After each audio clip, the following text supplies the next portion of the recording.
Welcome to Indy's Real Estate Gurus. I'm Rick Ripma, your hardworking mortgage guy, and I've been in real estate and mortgages for over 34 years. I've helped over 5,200 folks finance their homes. My team and I believe in custom tailored loans, not the one-size-fits-all approach. We believe there is a right mortgage for you, and we believe we are the team to deliver it. And I'm Ian Arnold, part of Rick's hardworking mortgage team. I've been in the financial industry for 15 years, helping customers rebuild their credit and get the best possible interest rate. I also have a passion in helping you secure your overall real estate dreams and even paying off your home even faster. And if you have any questions on Indy's real estate market or the mortgage market, please contact Ian or I. That's at hardworkingmortgageguys.com. That's hardworkingmortgageguys.com. Or you can call 317-672-1938. That's 317-672-1938. And today we have Ben Jones with Compass. Yep. Ben's a phenomenal real estate guru, and you're from the Carmel area. Yeah, I grew up in Zionsville, and then was with the FC Tucker Zionsville office for 15 years, but during that time I actually lived downtown and in Carmel, and then we moved back to Zionsville, right on the Zionsville-Carmel border, so I'm east of 146th Street, almost 6 years ago when we were pregnant with our first kid. All right. That's awesome. So before real estate, was there a before real estate? And if so, what'd you do? I was at Purdue, so I graduated in 06 and got my real estate license in June of 06. Okay, so you came right out. Right out. So wow. my mom, there's a whole story to that, but basically my mom had been in the business about 4 years at the time. I had played football at Purdue and was a kicker, and I had a couple surgeries after my senior year. There was some interest from the NFL as far as free agents, like after the draft or whatever. But basically what happened was I had 2 surgeries and then worked out for 10 teams prior to the draft. And then when draft day came and teams called my agent to basically say, hey, we want to invite Ben to training camp, sign him as a free agent. He said, well, you just had sports hernia surgery 4 weeks ago. He can't pass a physical for another 8 to 12 weeks at the earliest. And they just kind of moved on to the next guy. So my mom was like, well, why don't you get your real estate license and, help me out, get healthy, and then kind of like see where your path goes. And so I got my license, and pretty quickly, once I was healthy, realized I wasn't at the level that I even was at Purdue. And there's such a fine line between, great college kicker and NFL kicker. And I'm a realist. And so I just kind of jumped full both feet in to real estate, and here I am 17 years later. Now I think there's different types of kickers, like field goal kicker, yeah. And so what did you do? I kicked off and kicked field goals and extra points. I did not punt. Okay. I can coach it, but I could have probably punted at a D3 level. I was not any good. Okay. I still don't, and I'm not a huge sports fan, but I still don't understand how you can kick a ball from the 50-yard line and get it to go through. How wide are those goalposts? 12 feet or 20 feet or something? 18. 18. Yeah. That's crazy. Yeah. Can you even see it? Yeah, I mean, you just kind of like pick a spot. Okay. You pick a spot behind it or at it, depending on the wind, and you just kind of go after it. But they make it look really easy on TV because of the camera angle. But there's a lot more that goes into it. Yeah. Well, there is. Yeah. But that's the beauty. I think it's the beauty of real estate too. To a point is when people see it and they think, well, anybody can do that. It looks easy, right? That just means you do a really good job, and they can't tell how hard it actually is. Right. And with real estate, and after so many years in the industry and so many deals you've gone through and closed, you know how to approach certain situations and deal with certain things that come up. And so to your client, it looks really easy where, maybe a year 2 or 3 agent would struggle through that, which is why I think I was lucky when I first got in to have someone that knew what they were doing. I think any new agent, the first thing you can do is to latch on to or find a mentor or find a team, even if it, your split's not what you think it should be or whatever. Like the value in learning the business in the right way will help you tenfold down the road. I mean, I remember sitting, and this was back, 2006, 7, 8. It was before iPhones and all the fun stuff, or maybe right as iPhones were coming out. But I remember just sitting there and listening to my mom on the phone talk through like inspection responses and negotiating offers. Because at that time, like you were negotiating offers. This wasn't like, hey, highest and best, like pick one. I mean, and just how to handle a client emotionally, how to walk them through and help them guide them to the right decision. I mean, I still use it to this day. So I was lucky, and, I have a team of 8 now, and I have some newer agents, and they kind of follow me around sometimes, and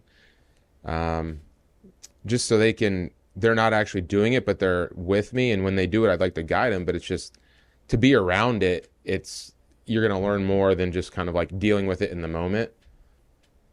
So you mentioned mentors and stuff. So was your mom your only mentor going into it, or did you have other mentors? I mean, when I first joined, it was basically her. At that time, there was an agent who's still with Tucker, Mark Lopez, still a good friend of mine, but I would cover for him when he'd go on vacation. And he was kind of like the first person to trust me outside of my mom. And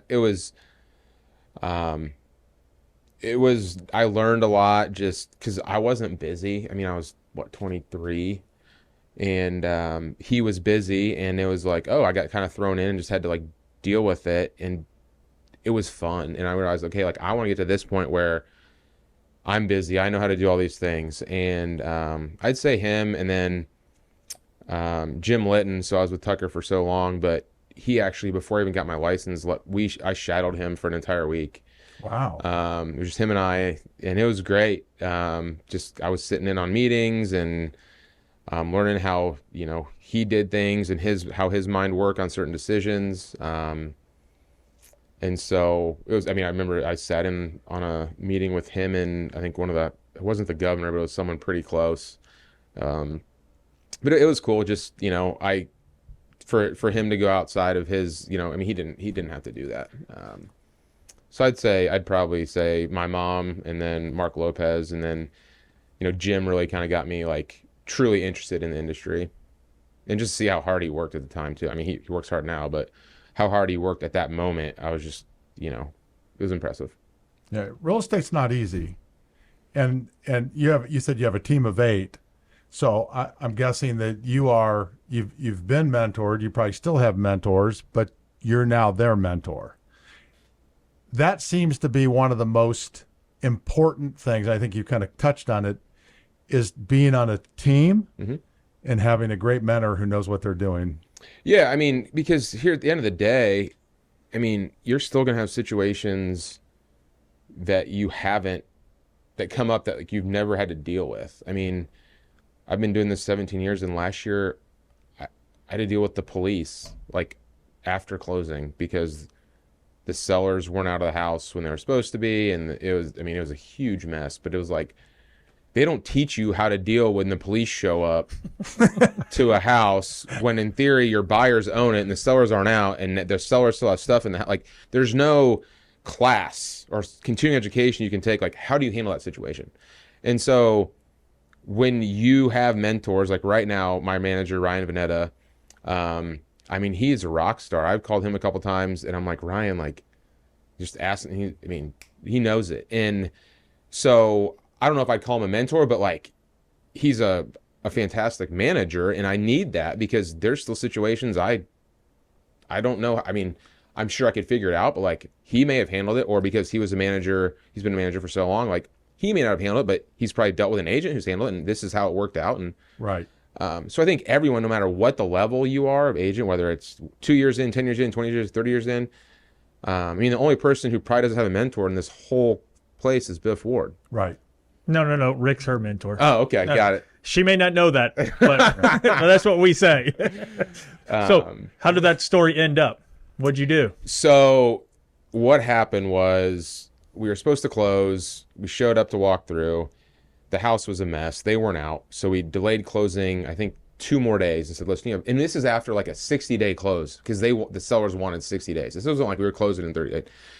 So we come back two days later, 9 a.m. We're supposed to close at 10, and they're still not out. So what we did is we said, okay, we'll and at this point, like, we had like rate locks on the line, right, movers lined up. Like, it wasn't just So we basically said, okay, we'll close at 2. You have to be out by 5. And if not, then, you got to pay some absurd amount of money. So closed at 2, 5 o'clock comes, we go. Like, at this point, the neighbors are helping the sellers. The sellers are screaming at my buyers because, they're not out of the house. I mean, it was, so finally they called the cops, and the cops came, and they were like, these people in the house, like, get out of here. And honestly, because they had like a truck in the driveway, and they're like, and if you, like, technically they could say this is their truck, and because it's on your property. So they just kind of scurried and got some last stuff and left. And, my poor buyers were like, I bet the neighbors hate us. Like, they got everyone over there. And so they leave, and all the neighbors were like, thank God they're gone. Yep. They were so happy, and they were just trying to do their neighborly duty to help them move out. But it was awkward. But people are asked, what's the craziest real estate story? And that's usually the one I tell, because the police came and showed up and are like, listen, like, this is technically their house. Like, and so, I mean, I don't know where they went, but they eventually left. Yeah, it's for somebody who is, a basic rule follower and basically, understands how things work. I can't even imagine somebody who, okay, in 60 days you have a closing, you no longer live in the house. That's no longer your house. You sold it. Yeah. How you would still be there. Well, and even the worst part was, like, they had taken one of the dining room lights that said they'd like excluded it, but they said they would replace it with a fixture. It wasn't in there. There was dog poop on the floor, and my poor buyers were just like, fine, like, they were happy that they got the house, but it was just such a poor representation of, like, how a seller could just make this such a horrible experience for, I mean, both agents and my buyers. I mean, their agent did a good job kind of representing his clients. And then when it got to that last day, he was just like, Ben, I'm so sorry. He's like, this is unbelievable. And what's funny is it was a discount brokerage on the other end.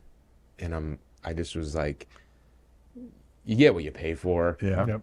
And it was like everything they tell you that goes wrong could have gone wrong. Yeah. Everybody I've known who's used a discount broker has always been disappointed in the service. Mm-hmm. You get what you pay for. Yeah. I don't understand how people don't get that. It's like, I think what it is people don't understand, we'll talk about this later, what a real estate agent actually does, because so much of it is behind the scenes. They never know it, right? But it changes everything and how smooth and easy the process can go. They're very transactional, and it just doesn't, to them it's like going and buying, meat at a grocery store. It's like, oh, this one's $3.99, this one's $3.79. I'm buying $3.79. Like, yeah. So we do have Ben Jones here, and what is the best way somebody can get a hold of you? Phone is 317-679-7074. Email ben.jones@compass.com. And even I can spell this, Jones. How about that, huh? I don't spell much right, but I got that and Ben, B-E-N. I don't think I've ever had my last name misspelled. And to get a hold of Ian or I, go to hardworkingmortgageguys.com. That's hardworkingmortgageguys.com. Or you can call 317-672-1938. That's 317-672-1938. And thank you for joining Indy's Real Estate Gurus. The gurus we interview share valuable insights. They reveal their strengths, personalities, and how they'll work for you. Well, we hardworking mortgage guys secure your best mortgage. Real estate gurus work hard too. They avoid problems the amateurs don't see. They listen, they find unrealized opportunities. If you're buying or selling a home, a real estate guru is a valuable asset.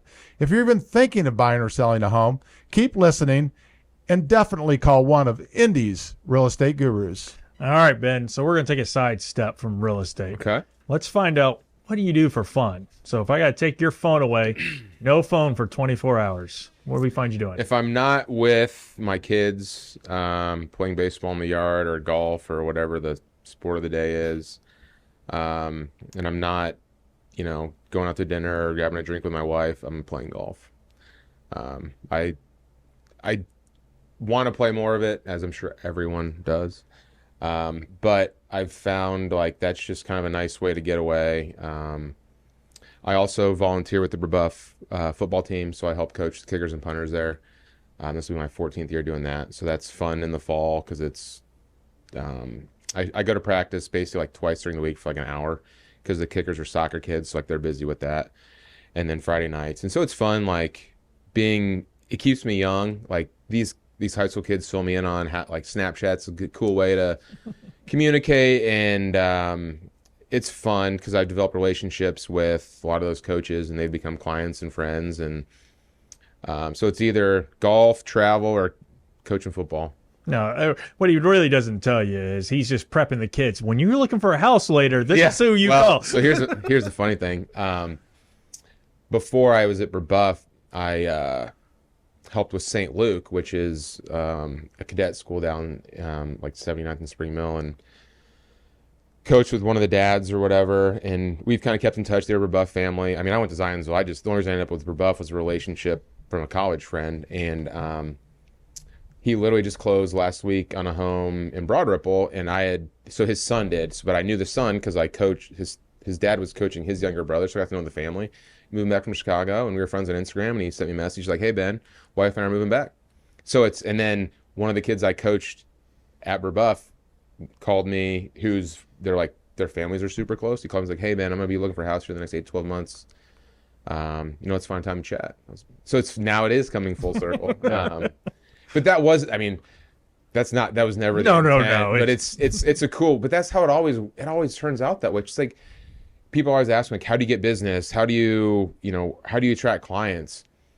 And because I'm not a leads guy, I don't go buy leads. I'm very relationship, and go do something you enjoy doing, and you will just meet people and that have same interests, and eventually that the real estate conversation will come up, or whatever industry you're in.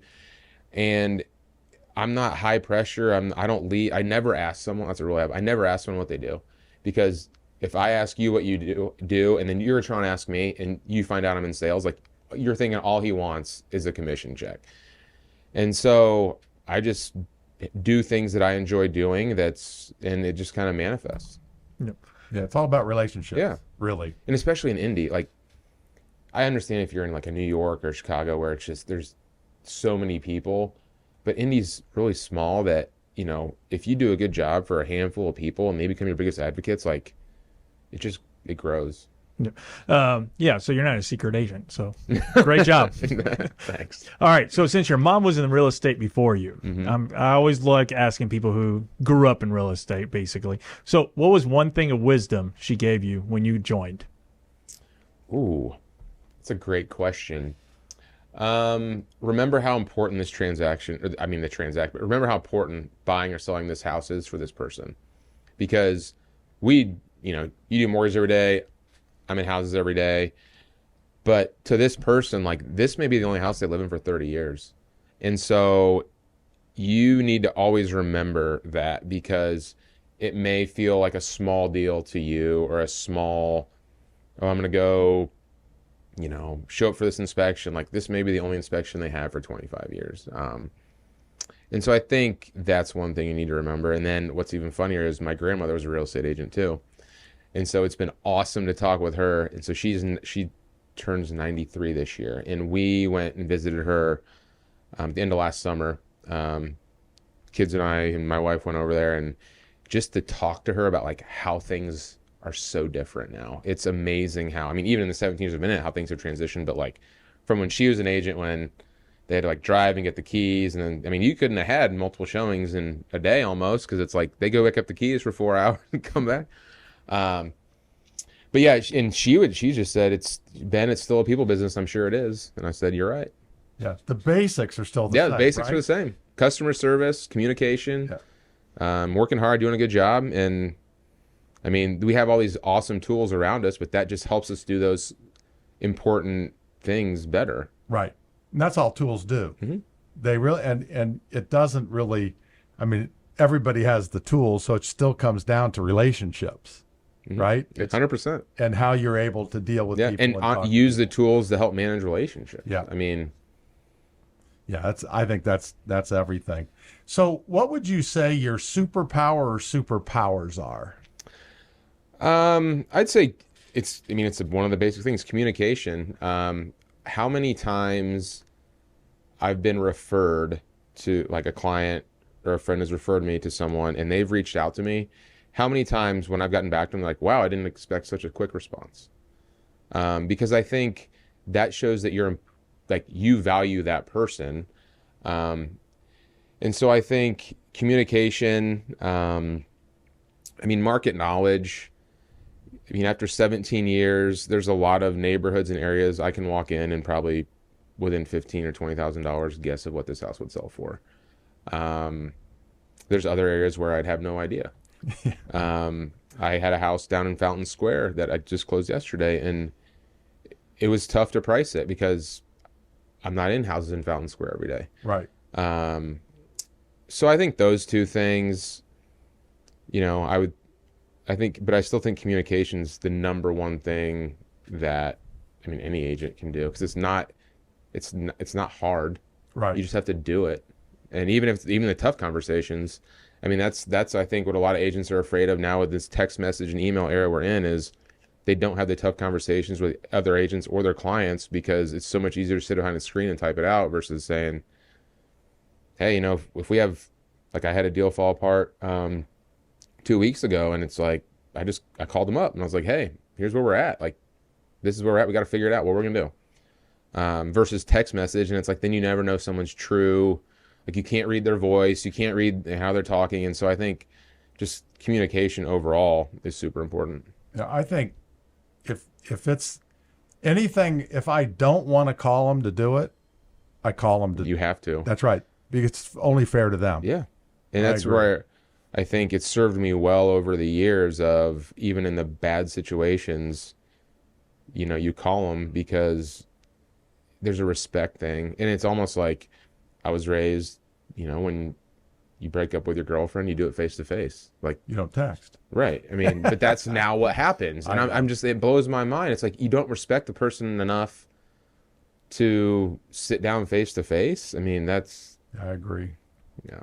So another superpower has to be how far you can kick a football. So I got to know what's your longest, what's the farthest you can kick a ball? So if in a game, I hit from 53 times at Purdue. As far as like practice, we were at a camp in Kentucky. So in the summers, we'd all work camps together. So I was working with like Robbie Gould, Doug Pelfrey, Jim Breach, and Robbie and I were going back and forth in front of the campers at lunchtime. We started at 40, 45, 50, 55, 60, and I hit from 65. Damn. There's no way I could do it today. I could probably max out maybe 45 today, 50, I don't know. I kick once a year with the rebuff kickers. I play a game of pig with them because they always run their mouth. You're old, you're 40, like Father Time's cut up with you, and every year I strap them up and put them in their place. I didn't even get a letter last year. Like there's two of them and they both got pig and I didn't even get a letter. So I'm rubbing that in their face right now. We will send this directly you to should. them. But I know he's already, the jump our starting kicker is going to make from junior to senior year, he's already has ball stays after him a little bit. There's some interest. So this could be the first year I lose. Well, having gone through 40 many years ago, I can tell you the farther away you get from 20. Yeah. I noticed that just in daily activities now. I'll go play t-ball or baseball with my kids in the yard, and I plant and turn one way, and the next day I woke up and I'm sore in a spot I never even knew I could be sore in. Yeah. But you know what I found? This may help you. I found that it's actually not old age, it's lack of use. We don't do, if you think about what you did in playing football, the practice and all that, and then you don't do that, that's why. Yeah, I believe it. It's funny. It's like you watch your kids run around, they sprint everywhere, stop, turn, twist. And I'm like, if I did that, I'd probably tear my ACL. You'd die. Yeah, pretty much. Won't be able to walk for 3 weeks. Yeah, it's tough that way. All right, so let's get into this a little bit about What do you think? I like that memory of the police. Mm-hmm. Do you have another really good one, or As far as crazy, it could be crazy, it could be good. I mean, I got one that's bad that, I mean, I learned a tough lesson. There was a house I had on Geist, $1 million. Had him buy it, or helped him buy it. And then they had to end up moving relatively quickly. So I listed it. And they treated me, so during, like, they moved here, we became super close. I actually flew out to their wedding in Hawaii with my wife. It was like a 20-person wedding.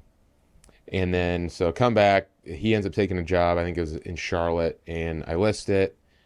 And this was, I mean, this was back, 2015 or 16? And so the market wasn't like what it is now. Right. And so I had to drive out the guys for every showing. I mean, and we were showing it, you know, I thought we were priced high. He was not having any of it. And then they called me one day and they're like, take your sign out, we're canceling the listing. And so I was getting ready to leave for New York to go see my brother, and I drove out there, pulled it out, and we don't want you, FC Tucker. Like, I don't know if it was the wife, but like they just went ham on me. And it happens. I mean, if you're an agent listening to this, you've had it happen too. And so, I took it off the market, and was super interesting was, I'd been hammering on price for probably at that point, 60, 70 days. And he turns around and lists it for $25,000 under the number I kept. And it's, I don't know if the lesson from that for me was, I don't know if it's, you can do everything you can to get a listing sold. You can communicate, you can advertise, you can suggest pricing. In hindsight, 2023 Ben would have just canceled the listing before I put all this effort into it.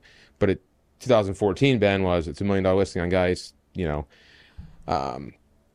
so now I'm super, I don't know what the exact word is, but confident, and I'll stick to my guns when it comes to pricing, because we were kind of talking earlier before this, like, time is such a valuable commodity now, especially, I mean, with kids and wife, etc., that if I'm going to put everything I put into a listing, as far as, marketing dollars, professional photography, like everything we do, that I need to be confident in the price that we're going to get it sold. Where if I'm not, like, now I'm doing everyone a disservice. And so, and it's hard to have those conversations in this market right now, because everyone's neighbor's house just sold for, $50,000 more than they thought.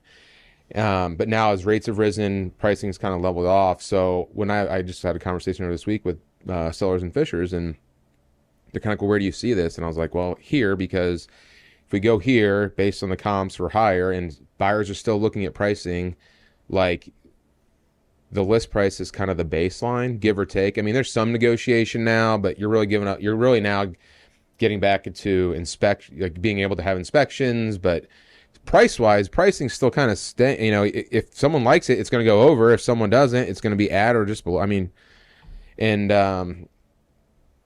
I said, when you overprice it, I call it aspirational pricing, and then you come back down to earth over 2 or 3 weeks because the market talks to you so fast. But now you're going to sell for less than if you would have priced it right and gotten 2 or 3 people in there and gotten 1 or 2 offers and gotten 5, 10, 15, 20 above list.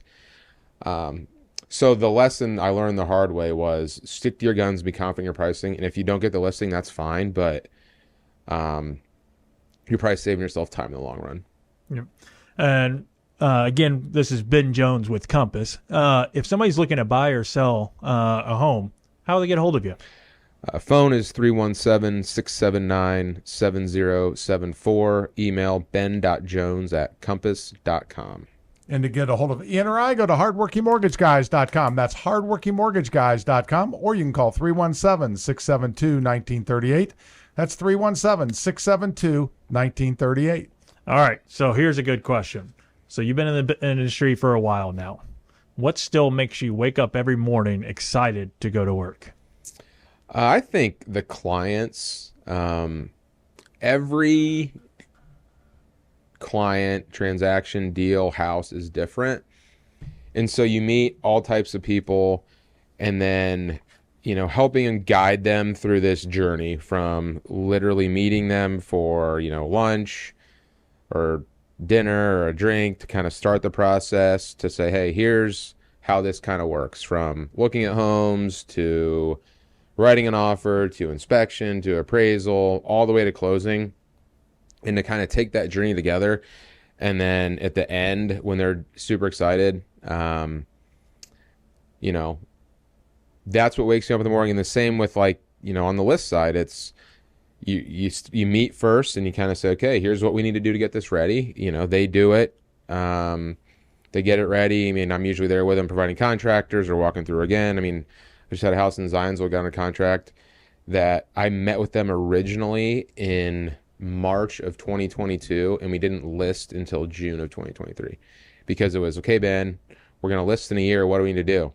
And I was out there probably 15 times between that original time and when we actually listed, because it's just checking up on it, this, and that whole journey. And then especially like on this house where you're in this constant communication for over a year, you list it, you get multiple offers. We're getting a number that was above their wildest dreams. I mean, we had someone come in and it's on 6 acres. It's a great setting. And they're just elated. And, we just got through appraisal yesterday. We're through inspection. And so we're cruising to closing. And just when I talked to her, like, her voice is so excited. I mean, they're retiring. They're moving to LaGrange, Indiana to be closer to their daughter and grandkids. This is a big next step for them in life. And to go through all of this with them, to put this money in their pocket, I mean, they're just, and to just feel that joy that they have, like, it's awesome. Yeah, it's such an interesting, you affect so many people with what you do. And it really, done well, it really improves their lives. Done poorly, it doesn't improve. Right. And that's why, I mean, it kind of goes back to, when you first start out, you're like, oh, well, this, I mean, I remember when I first started, it's like, all these agents are crushing it. And you're like, oh, they don't have, like, if I could just get one listing and I could go show, but at the same time, like, could you actually do it as good as this person? And that's why I think we get back to it. You need that mentor or that team to help you grow to get there. Well, so many people get into the business, and I think the last statistic we saw was within 3 years, like 90% of them are out. What do you think the reason behind that is, and what would somebody need to do to not become a statistic like that? I think there's a couple of things. I think the main thing is the view from the outside is it's super easy. You put a sign in the yard, you get all these offers, you close, you make a commission. I mean, I love watching $1 Million Listing and all the real estate shows, but it makes the agents look like they don't do anything and then collect these massive checks. And it's not fair to the agent community. I mean, I get it. It's highly viewed. Great show. I watch it. It's fun to see the houses, but from an agent, it's unrealistic. So I think first off, people think it's easy. Second off, they don't. I mean, it takes time to build a business. It's not like you get your license and like all these clients show up knocking on your door saying, hey, I want to buy or sell or whatever, rent with you. And so I think people have this false hope that they're going to get their license and all their friends and family are going to have to buy and sell in the next 2 years and they're going to make all this money. And that doesn't happen. I mean, moving happens so infrequently that, I mean, you have to really get 1 or 2 people to start, do a great job, word gets out. I mean, you can buy leads, all that, but that's upfront capital that a lot of people that get in the business don't have. And I also think that they think they can do it themselves. They don't want to take the time to go get a mentor, join a team where in reality, if you do that and learn the right way to do that, hopefully within a year, like everyone that joins my team, I say, give it a year. And that's hard for so many people because like, it's hard to go a year without making any money. I mean, that's the other side of it is they get in and they're like, oh, well, I haven't made any money in 7 months. Like I have to get out because I got bills to pay. And so I think you have to come into the mindset of like, you're not going to make any money for 6 months. It took me 6 months to close my first deal. I mean, I joined in June and it was 6 months and it was a friend from high school, $145,000 house in Bishop. I'll never forget it, on Courage Crossing Drive. And but I felt like once I got that first one, I was like addicted. I was just, and so, but I think that's the main reasons is they don't have the savings. They think they can do it themselves and think it's easy. And then once they realize it's not easy, they're like, okay, so that's going to take time, effort. And do they want to actually put that in, or they just want to go back to the 9 to 5? I mean, that's what I think it comes down to. Yeah, I think it's important for people to know that. And we ask most agents that because I think there's such a misconception and they don't really understand what an agent does. Now, you have a good sized team. What do you look for in when you're hiring somebody to be on your team? First of all, I have to get along with them. I mean, that's just, they could sell 25 million a year, and if they're an asshole, they're not joining. We're not going to be on it. No.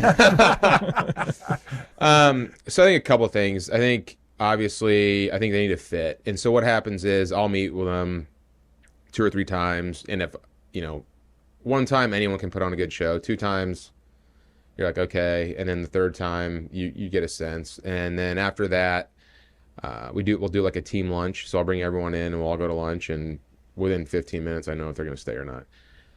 So as long as they're a culture fit, that's the best one. Number 2 is a network for them to help to get started, or the drive to build one.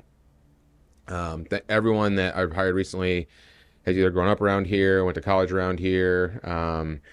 And so kind of like something they can tap into with some soft marketing and letters to let them know they're in real estate, just so they don't feel like they have to go do, they should go do open houses every weekend, but so they really feel like they have a shot. And so then they can build in that network and their friends and their family. And after that, it's basically, do they communicate well, work hard? Are they coachable? Can I sit down with them and go over things, and they're going to actually like take it seriously, learn it, practice it? When I hired 2 people in January of 2022, we were in the office all the time going over like documents, like, okay, here's a purchase agreement, here's a counter offer, here's inspection. Okay, and now, after days and days, it's like, okay, now we're gonna do a mock transaction, and could they put those together? And so, at the end of the day, it comes, and can they hold on conversation, communicate well? Are they social? Because at the end of the day, like, it's a social job. If you're gonna not go out and do things and you're gonna sit at home, at least for our team, like, you're just not. It's not. I'm a relationship guy, and that's how I can best teach. I don't know how to teach a transactional model that buys 100 leads off of Zillow every month. Like, I don't know. I've never done it. Right. But the biggest one's culture, because in the ability to learn, and because at that, like, I can work with that. I can't work with someone that doesn't want to learn and doesn't fit in. Yeah, and doesn't want to work. Right. Yeah. That's a hard thing. It's a sink or swim business. If you don't work, your bank account says 0. Exactly. Yeah. And if you're working, you said it can take 6 months. It can still say 0. but at least like there's the possibility. And it only, like, that's the thing, like, every year, I don't want to say it's gotten easier, because it gets different because of the markets, etc. But my sphere, the amount of clients I've helped, like, it grows, and as it grows, it just kind of snowballs. And then that's when the tools come into play of like keeping in touch with people, and I do events and stuff like that, because I don't want to have to like go find business. I want to attract business, whether it's through referrals, marketing, etc. It's just easier for me, because when people come to you, now you're not having to like sell yourself so hard, and the amount of people that ask me for commission reduction is like 0 almost, because when they come to you, they're asking me they see my value. They're asking me what it costs, versus like, okay, well, what's your percentage? It's like, if I'm just a number to you, like, here's what it is. If you don't like it, like, right. Because if they're going to do that, you can't imagine dealing with them throughout the whole transaction, because it's just going to be difficult the whole way through. Yep.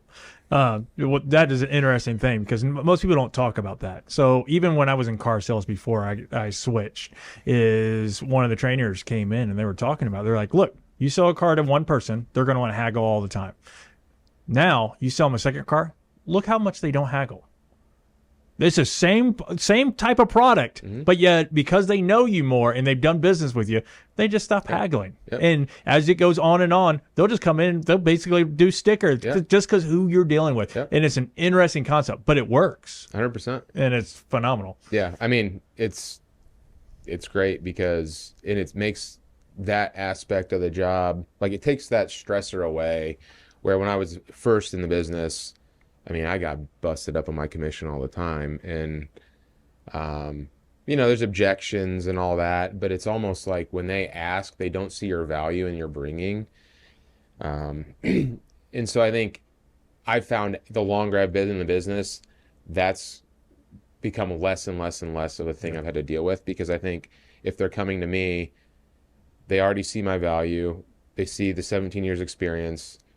They see everything, all the Compass tools and my team can bring versus, let's say, now in this market, things come on the market Friday. You got to be in there by middle of the day Saturday if you want a shot at it. Well, if I have 3 buyers that all want to look at homes, I can only be in one place, but I have team members that, and I tell that in the initial meeting, I'm like, listen, in this market, something comes on, you need to see it. The first goal is to get you in the house to look at it. The second goal is to have me be there because hopefully, I have people on my team my mom's on my team. She has more experience than I do in theory, but we want to have someone in there that can look and see certain things in the house. But all the client cares about is getting in the house. Like if it's me or you, as long as you're licensed, get them in there. And so I sell that because I think that is a value of, I've heard of agents that are like, oh yeah, I'm out of town. Like, can someone show it this house? And they're like sending Facebook messages. And if they can get their client in, that client's SOL. Right. Yep. All right, so now we'll get into the question of the week. It's a little later, but let's do it. So the question of the week is sponsored by, hey, Rick and I, the hardworking mortgage guys, where we believe helping and supporting you and your realtor by sending constant updates. We do not like living in a black hole, so we do not allow you to live in a black hole. If you do have any questions and you want to get pre-approved, just contact us at hardworkingmortgageguys.com. All right, so here's your question. What was your first car? 1987. White BMW 325. Wow. Convertible, or No. was that So I lived in Arizona at the time. So grew up in Zionsville, moved to Arizona, middle of my freshman year of high school. Was there second semester freshman year, my whole sophomore year. I moved back before my junior year. I'll never forget. It was $7,000. 123,000 miles on it, I think. And basically, out there, it was different way back then. You turned 16 and got your license. And so, yeah, it was, it didn't have cruise control. It was the most dumbed down, no bells and whistles. The sunroof was like crank, windows were crank. 1987. It was a good little car. Yeah. Loved it. It's probably faster than it should have been, but that's probably because I was 16. Yeah. That's what you do when you're 16, right? But my friends hated me because I'm 6'1", and I had the seat back because it's a 325 is a super small one. Yep. And so if you couldn't sit behind me in the back seat unless you couldn't put your legs down because there was only this much room. So when I had a group of 3 buddies, it's like I wasn't driving because no one could sit behind me. But 2 buddies, you could have someone in the front seat in the back. Well, that's why there's a trunk. Yeah, yeah, true. Not all bad when you're 16 and you can't be the one driving, so you don't have to spend the money on the gas and everything else. That isn't all bad. Yeah. That was back when gas was like $1.80. Is that your favorite car you've ever had, or what's your favorite car that you've ever had? I think the favorite car I have now, I have I think it's a 2020 Audi A6 with the sports package. Oh, okay. So I ended up. It was probably like 8-9 years ago. I bought a used A6, and I was just like how smooth it rode. I was in love with it, and then I switched to an Acura RL. My dad grew up with Acuras, and my dad loved him to death, but he wasn't the guy that took it in timely for oil changes, anything. And he'd drive these things to 150,000 miles. never have an issue. So I was like, okay. Like, I was at the point in my life where I was like, I need a reliable car, something that's nice but not like, flashy. So I did that, and it just ever since I bought it, I was like, you know what, I'm gonna get back to an Audi next time. So I got up to like 160,000 miles on it, and I went in to go drive a Q7, and I drove it, and I was like, no.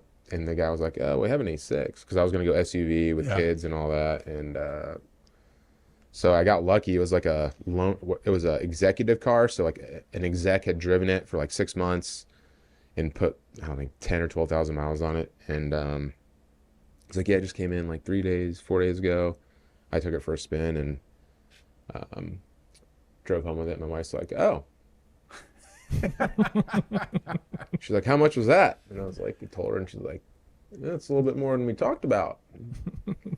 She doesn't let me live it down. But she was also one of the people that complained about because I had the Audi when I met her. And so she's like, oh, this does right. I mean, it's a joke now. It was funny. It was not funny for about 48 hours. But yeah, I love it. My kids call it the Zoom Zoom car. They asked me to drive fast because, they're both in car seats in the back seat. And so like, I can take turns a little fast. I mean, they just love it. So it's fun. That's all that matters. A lot of kids love it. Yeah. Who cares about what the wife thinks? Exactly. So just a friendly reminder out there, if Ben ever knocks on your door after selling you a home, says he needs a place to stay, he probably just purchased a car. That could be. So what are you most excited about as you look at the future for real estate? The most exciting, like as an industry or as an agent? As an agent, like for your business.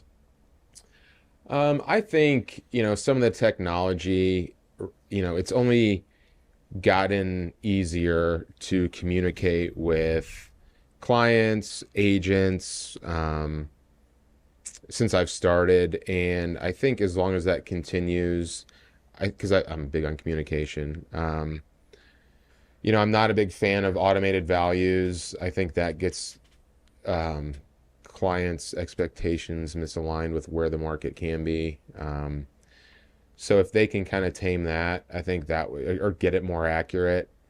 But I'm excited because I think no matter what happens with technology and how things will evolve, I think at the end of the day, I think a client will want to work with a person. Yep. And so I think our job as an agent 17 years from now may be different than it is now.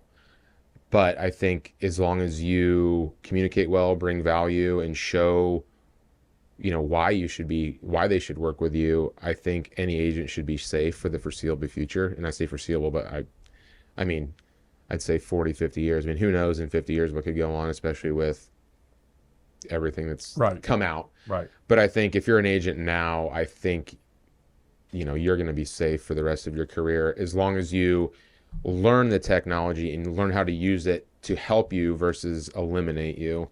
Because some of these people are, all out just to get rid of them. And at the end of the day, I think people want to work with people. And if you just need to prove that you're that person with, communication, doing a good job, market knowledge, etc. And as long as you do that, I think it'll be okay. All right. And Ben, last time I'll ask you, what's the easiest way for somebody to get a hold of you? Phone is 317-679-7074. Email ben.jones@compass.com. And to get a hold of Ian or I, go to hardworkingmortgageguys.com. That's hardworkingmortgageguys.com, or 317-672-1938. That's 317-672-1938. And follow us for more Indy's Real Estate Gurus. And reminder, if you know any friends, family, coworkers looking to buy, sell, refinance, contact us. We'll be more than happy to help you. And Ben, thanks so much for joining us. Thanks for having me. Great time. You guys are awesome. Thank you. Branch NMLS number 33041. Rick Ripma's NMLS number 6645889. Ian Arnold's NMLS number is 1995469. Equal housing opportunity. Some restrictions apply.